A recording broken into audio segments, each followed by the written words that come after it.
Halo, assalamualaikum warahmatullahi wabarakatuh teman-teman. Bagaimana kabarnya? Semoga sehat selalu ya.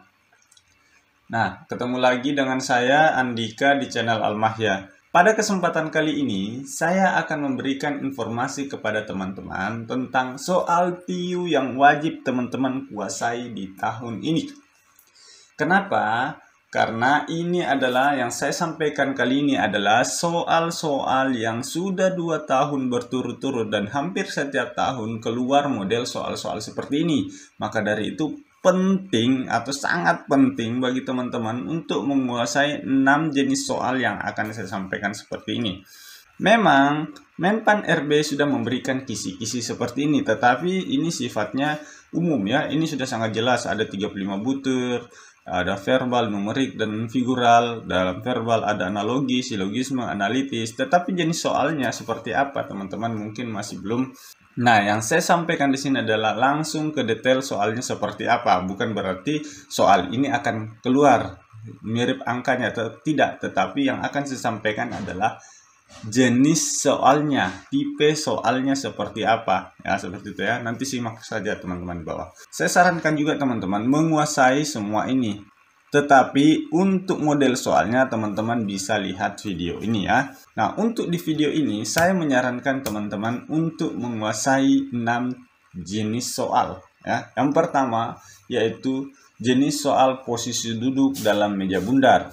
Nah, ini hampir setiap tahun selalu keluar. Nanti kita kasih contoh dan cara menjawabnya. Yang kedua, teman-teman harus wajib menguasai deret angka.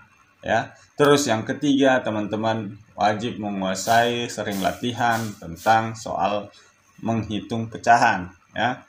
Selanjutnya, teman-teman wajib menguasai tentang penarikan kesimpulan. Ya.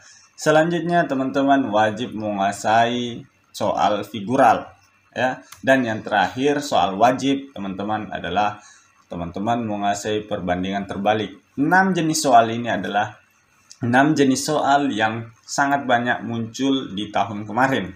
Jenis soal ini saya prediksikan akan kembali muncul di tahun ini ya. Kalau di tahun lalu soal-soal ini lebih dari 2 soal yang muncul, mungkin tahun ini pun seperti itu. Mungkin ada 2 atau 3 soal setiap poin-poin ini ya. Maka dari itu teman-teman penting untuk menguasai ini semua. Bagaimana jenis soalnya? Teman-teman simak video ini secara utuh ya. Tetapi sebelum lanjut, teman-teman saya ingatkan silakan subscribe channel ini untuk terus mendapatkan informasi bermanfaat seputar CPNS ya. Nah, yang pertama posisi duduk dalam meja bundar. Contoh soalnya adalah seperti ini. Pada satu jamuan makan malam, 8 orang eksekutif muda Aga, Didi, Lala, Laura, Gael, Mikael, Rani, dan Togi duduk mengelilingi satu meja bundar.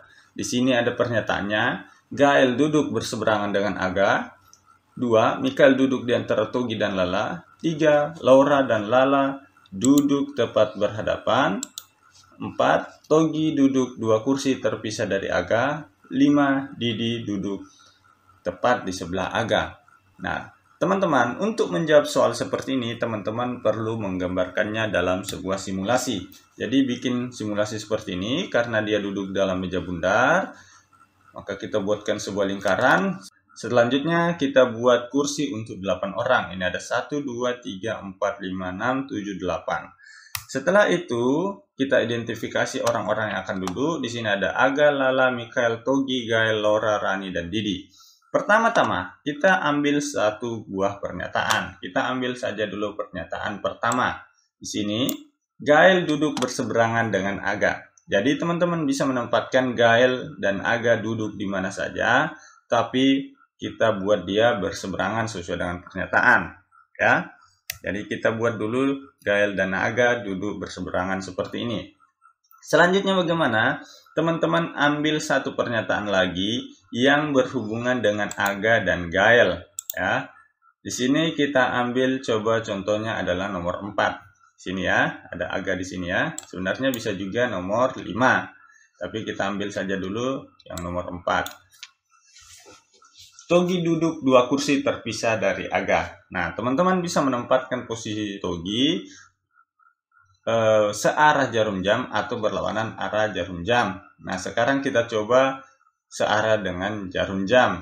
Contoh ya, Togi duduk 2 kursi terpisah dari Aga. Berarti 1, 2, berarti posisi Togi ada di sini ya. Nah, jadi kita masukkan itu. Selanjutnya kita ambil lagi yang berkaitan dengan Togi. Jadi berantai ya, kita ambil lagi yang berkaitan dengan Togi. Yang mana yang berkaitan dengan Togi adalah pernyataan nomor 2. Yaitu Mikhail duduk di antara Togi dan Lala. Berarti Mikhail duduk di antara Togi dan Lala. Berarti posisi yang mungkin terjadi adalah di sini adalah Mikhail dan Lala ada di sini ya. Karena pernyataannya Mikhail duduk di antara Togi dan Lala. Ya, berarti Mikhail ada di sini dan Lala ada di sini. Ya. Selanjutnya kita ambil yang berkaitan antara Lala dan Mikhail. Nah, di sini ada Lala ya. Jadi berantai ya. Laura dan Lala duduk tepat berhadapan. Laura dan Lala tepat duduk berhadapan. Berarti di hadapannya Lala di mana posisinya? Ya, di sini. Berarti di sini ada Laura berhadapan dengan Lala. Selanjutnya ini sudah kita coret. Ya.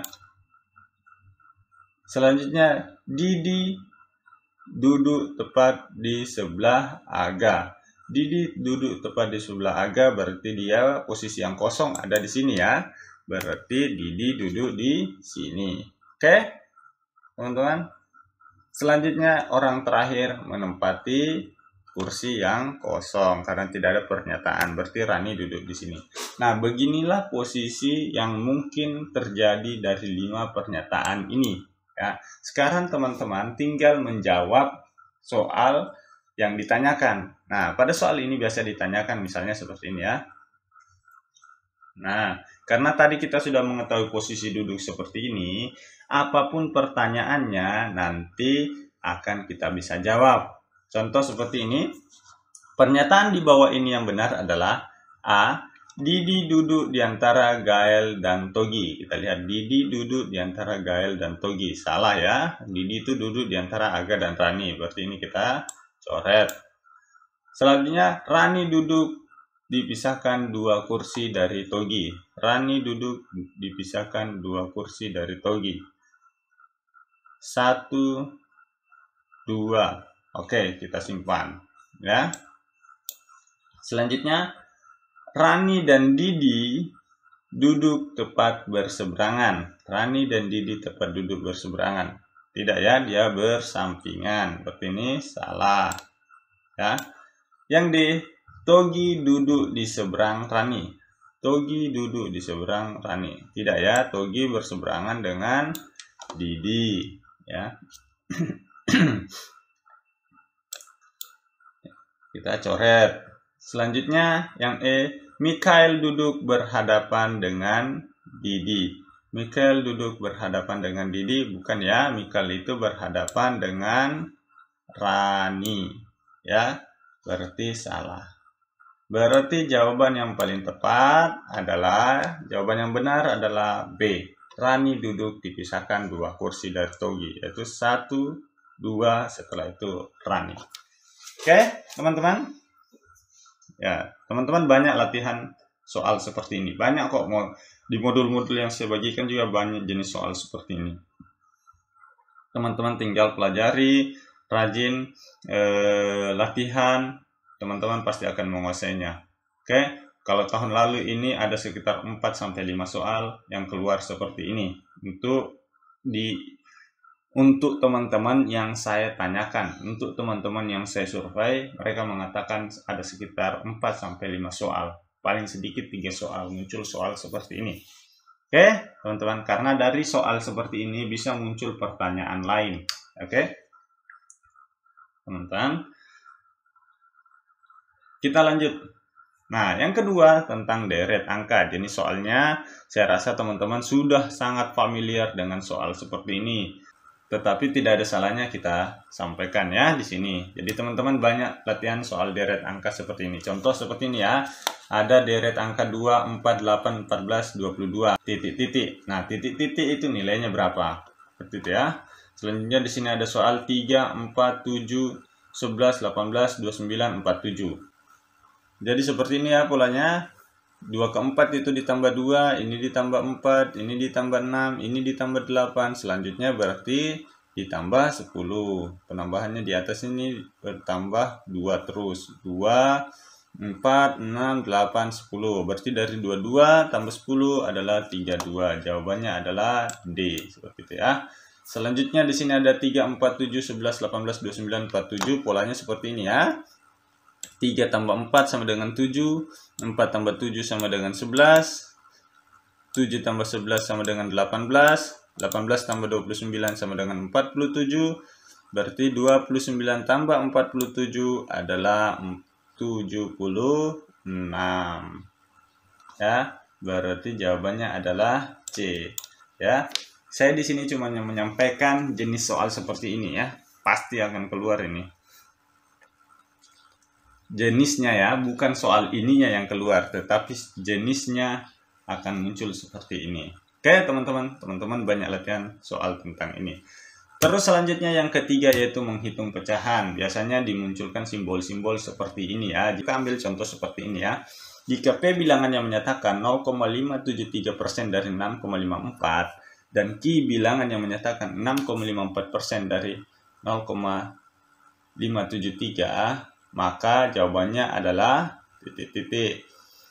A, P sama dengan Q, P kurang dari Q, P lebih dari Q, P tidak sama dengan Q, P sama dengan Q tambah 0,5. Kalau kita lihat jenis soalnya, ini cuma dibalik saja, 0,573 dari 6,54. Dan Q menyatakan 6,54 dari 0,753. Jadi sebenarnya kita langsung bisa menarik kesimpulan itu P sama dengan Q. Tetapi perlu kita buktikan ya teman-teman seperti ini. 0,573% kali 6,54 berarti 0,753% adalah per 100 kali 6,54. Teman-teman tidak usah mencari sampai detail sampai menghasilkan nilai 0, sekian. Disimpan saja dulu seperti ini.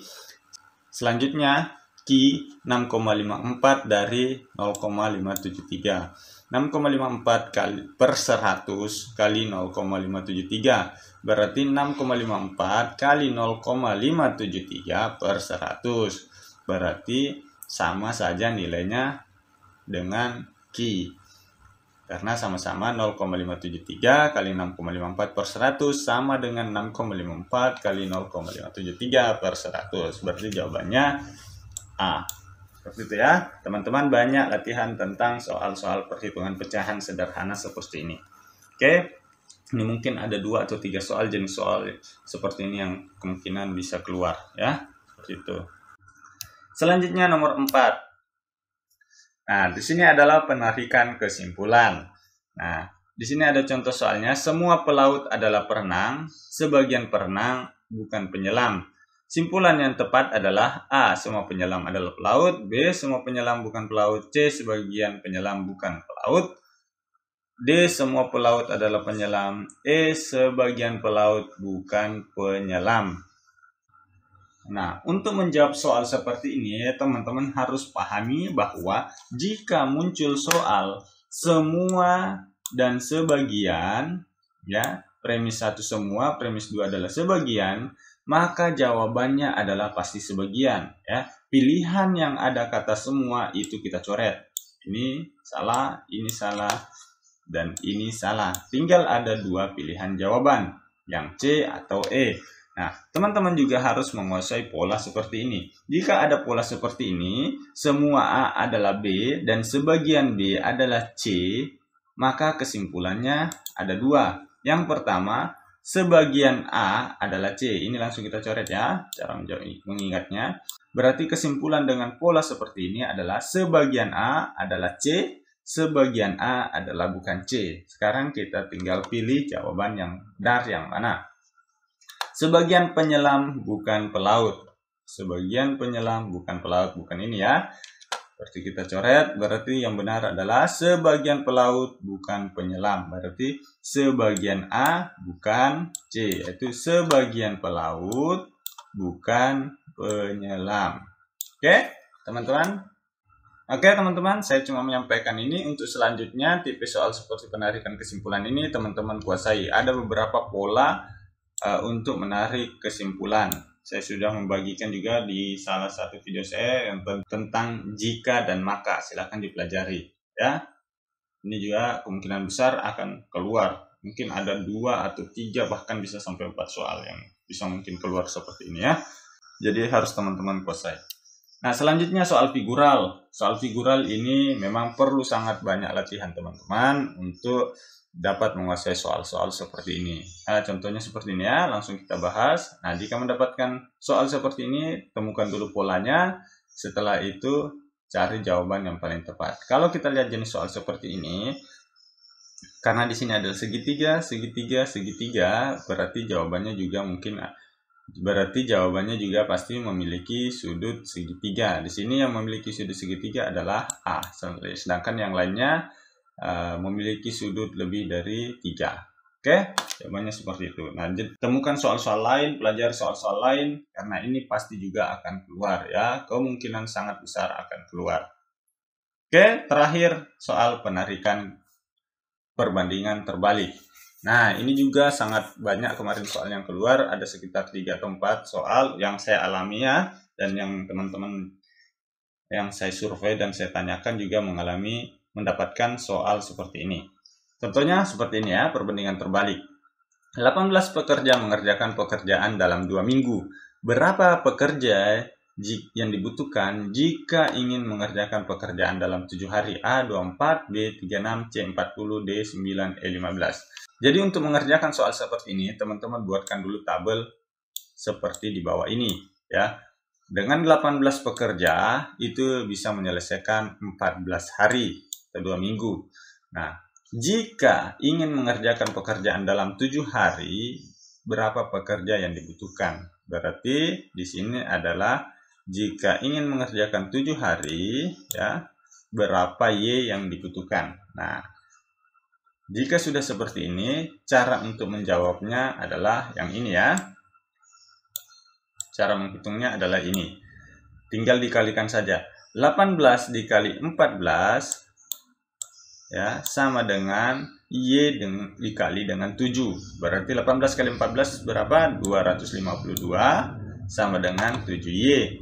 Berarti Y sama dengan 252 dibagi dengan 7. Berarti kita butuh 36 orang. Itu kalau kita mau menghitung secara detail ya. Jawabannya adalah B. Tetapi kalau kita mau pakai logika saja sebenarnya bisa. Kalau mendapatkan jenis soal seperti ini, 18 pekerja selesai dalam 2 minggu. Berarti kalau kita mau pangkas harinya menjadi 7 hari, berarti ini pekerjanya akan kita lipat juga kali 2, karena ini kita bagi 2 minggu ini kita bagi 2, berarti untuk menyelesaikannya pekerja harus kita kali 2, berarti 36. Itu kalau secara logika. Tetapi untuk menjabarkannya dalam rumus bisa dikerjakan seperti ini. Buat tabel seperti ini, setelah itu kalikan 18 kali 14 Y kali 7 seperti itu, maka akan ditemukan jawaban 36. Seperti itu ya teman-teman. Nah, inilah jenis soal yang kemungkinan besar akan keluar di IU tahun ini ya. Kenapa saya berani mengatakan kemungkinan besar? Karena sudah bertahun-tahun soal-soal seperti ini pasti keluar ya. Soal-soal seperti ini pasti keluar. Teman-teman banyak pelajari jenis soal seperti ini. Oke, selain itu yang disampaikan juga sama Menpan RB kemarin, kisi-kisinya jangan ditinggalkan ya. Seperti itu. Ini juga adalah bagian dari kisi-kisi Menpan RB ya. Pelajari semua ini, tetapi jenis soalnya dari verbal, numerik, dan figural, perhatikan yang saya sampaikan tadi. Ada posisi meja bundar, posisi duduk di meja bundar, ada posisi deret angka, menghitung pecahan, penarikan kesimpulan, soal figural, dan perbandingan terbalik. Oke, pelajari secara detail 6 jenis soal ini. Kalau dari 6 jenis soal ini teman-teman kuasai dan muncul sekitar 3 atau 4 soal saja yang muncul, itu sudah lumayan. Anggaplah 3 soal yang muncul berarti ada 18. 18 kali 5 berarti teman-teman sudah mendapatkan 90 poin ya. Oke teman-teman, mohon maaf sekali lagi jika ini tidak memuaskan teman-teman, tapi saya cuma mencoba membantu teman-teman untuk menginformasikan soal-soal yang keluar beberapa tahun sebelumnya. Semoga ini bisa menjadi referensi belajar. Sekali lagi saya sampaikan, jangan cuma mempelajari ini, pelajari hal-hal yang lain juga. Tetapi kalau teman-teman mau memfokuskan untuk mempelajari secara detail soal-soal seperti ini, silahkan. Karena saya mengalami mendapatkan soal-soal seperti ini tahun lalu, dan teman-teman saya juga mendapatkan soal-soal seperti ini tahun lalu. Sekali lagi saya mohon maaf jika ternyata video ini kurang berkenan bagi teman-teman, tetapi kalau teman-teman berkenan, silakan bantu subscribe channel ini sekarang juga. Oke, mohon maaf sekali lagi. Sekian, terima kasih. Assalamualaikum warahmatullahi wabarakatuh.